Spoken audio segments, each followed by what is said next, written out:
My name is Anne the Raven, Shemekia, and it's such an honor to talk to you. It's an honor to talk to you. How are you doing? Happy holidays. Oh, happy holidays to you too. You're considered one of the big ones. You know what I mean by that? No. In the blues business, honey, you got a big name, and I feel so honored to be able to talk to you today. So one of the things I want to ask you is, who is Shemekia? Tell me about Shemekia. I'm just a down home girl. I mean, I grew up in New York City to my father, who was a great bluesman, Johnny Copeland, who was from Texas, and Yes, I know. And a mom from North Carolina. So it's like just a blues lady with an urban twist, I always say. Is that how you got started with your father, or how did you get involved in the blues business? I did. I mean, I just grew up with music in my house all the time. And my dad, he was playing, if he wasn't playing his guitar, which he did most of the time, we were listening to great music. So that's just how I got started. You know, I know just about all of your songs. I play them all the time on the radio. I enjoy your music, and I have so many requests for your songs all the time. Of course, I got my favorites, but what is your favorite out of all your songs that you've done? You know, that is so hard for me because they all have special meanings. I've done so many songs about, social injustice, and they all are done for a reason. So I love them all. I really do. I don't do it unless I love it. So, well, I'd like to know a little bit about one of them, which is my favorite. I listen to a lot of them, and I do love them, but my favorite is Married to the Blues. Do you have any background behind that song? Because I love that song. Classic blues song. I mean, for me, when I did that song, I was so young. But I knew that my whole life would be the blues and the blues business. And so I was married to the blues, and I was fine with that, There's another one that I love too. It's It Don't Hurt No More. That's it. Oh yeah, that was a Buddy Ace song that I used to love listening to when I was a kid. And I said, I gotta do that. I gotta do that song. So that was a cover tune that I did. Let's talk about what's going on now. How has this internet stuff, or what's going on around the world, affected you and the blues business that you're doing right now at the moment? Oh, well, it greatly affects it. Gosh, I never thought I'd see a world where they didn't have record stores and people weren't buying CDs and everything was electronic. It's good and bad all at the same time. It's good and bad. It has its positives and it has its negatives. Yes, I noticed the same way with me because I had to learn this video system, and it's really, really hard for me not being able to do things that I normally do and have to learn new things because I'm older. You know how old people are. We can't learn nothing. Can't teach an old dog a new trick, I'm telling you. So it's really hard for me. Pretty good. You're doing pretty good. Okay. Let's talk about what you're doing now. Tell me about your new CD. I've got it. I don't know if you can see it in the background. We've got it here. I see it there, yeah. Yes. Uncivil War.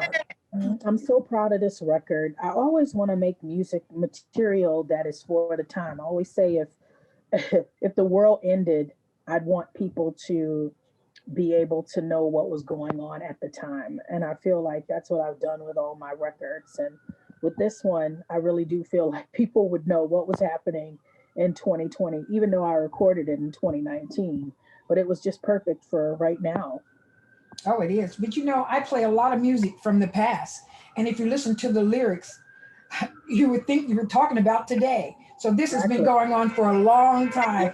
And you can relate it to today as if it was back in the early 1900s. Yeah. Yes. I think about Marvin Gaye's What's Going On. And, it's like, that's how I feel every day. What is going on? Speaking about your new CD, now there is one song on that CD, which is the beginning song on that CD, your first song, and that's got to do with something that happened in the recent, like in May of 2019. You're talking about Clotilda's on Fire. Yeah. So the Clotilda is a slave ship that they recently found off the coast of Alabama. So long after they abolished slavery, they were still illegally bringing slaves over.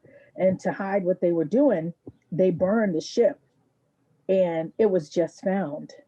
And the descendants are in Africatown now of that ship. And so they're building a museum, and I'm really, really excited about that because people really need to know. I mean, the problem I feel like in America right now is that you have to accept what happened, acknowledge, and then deal with it. And that hasn't been done yet, and it needs to. Well, you did a video of that song. Mm-hmm. So let's take a look at that video. Okay.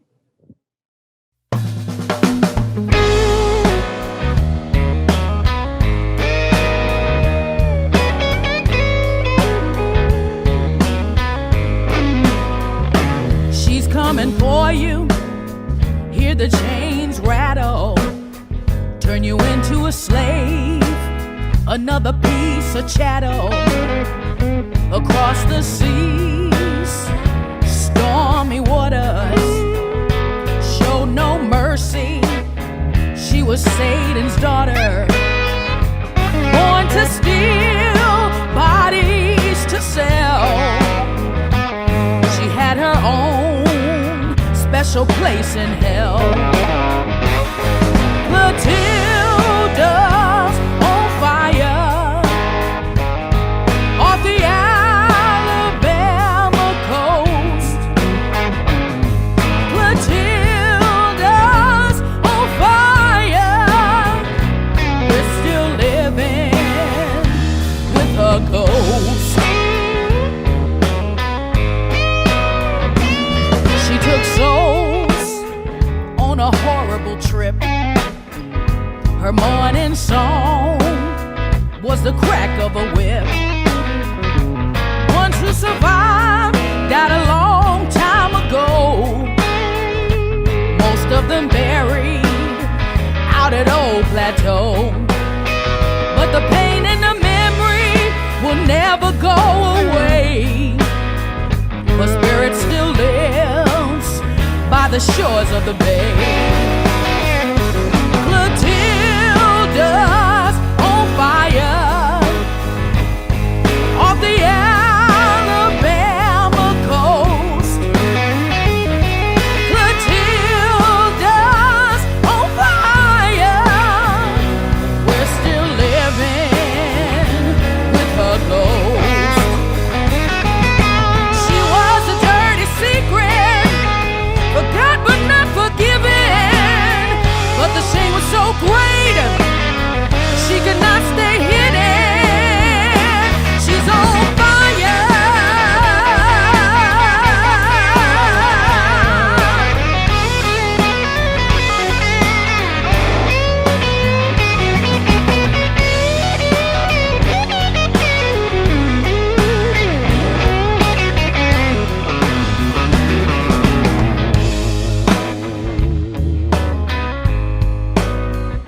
Her flame no longer lights up at night.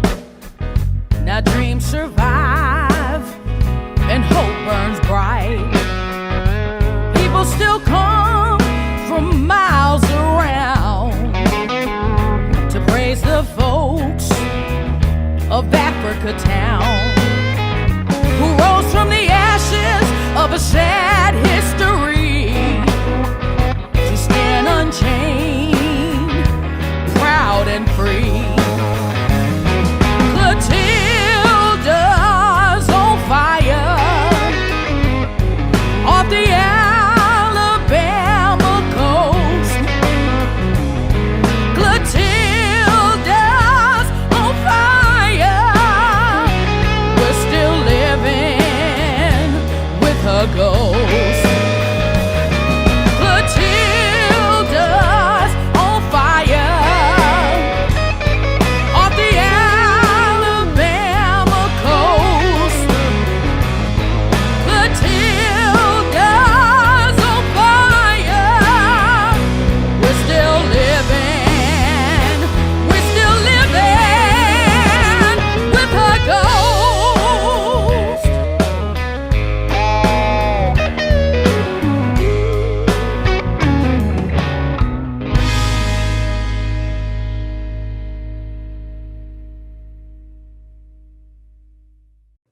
is a great video. How did you get involved with doing a video about the song?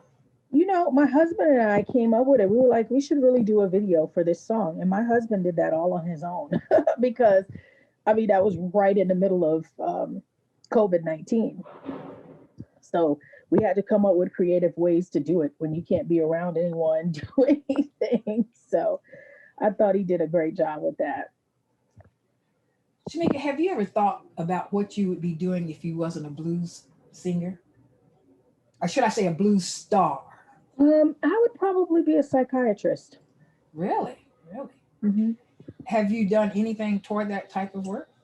Nope, but I know that's what I would do. Oh, it's very interesting. I visit a lot of them. I've needed a lot. Well, then you're probably one of the most healthiest people in the world because I think everyone needs it. And I think after 2020, the government should make psychiatry free. Her requirement. Well, let me tell you what's next for you. What's next? I really don't know. I guess it's a waiting game to find out what's going to happen. I hope I could go out on the road at some point so that I can play these songs. Do you like to do on the road? I love to perform. Being on the road is not as easy for me as it used to be. It is not as easy as it used to be. So I don't love it as much, but I love performing. So you got to do what you got to do. Well, I love seeing you and hearing you. You are fantastic. You know, on that new CD, we'll get back to that new CD, is one of the songs on there you've done is called Give God the Blues. I love that song. How did that come about? Well, I heard it and I thought this is the best because it's exactly how I would imagine God feels about us. Oh, yes. For sure.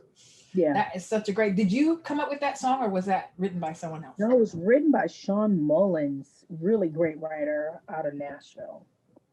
Oh, great, great. You know something? I have enjoyed talking to you. I really do. I feel so honored. I feel like a star just talking to you. Oh, Jesus. No, thank you. I'm so glad we were able to do it. And happy holidays. I mean, I know that these are different circumstances, but if we're still on this side of the ground, we're doing all right. So yes, I'm just going to plan on doing what I've been doing for the last 6 months is staying at home and watching ball and TV. Yes. So you have a happy holiday as well. And thank you so much for the interview. This is welcome. Ann the Raven broadcasting from the Independent 88.5 FM. 88.5 FM, KCSN, and KCSN HD1 Northridge, Los Angeles. KSBR and KSBR HD1 Mission Viejo. A service of California State University Northridge and Saddleback College. Member-supported public radio. Streaming on the web at 88.5fm.org.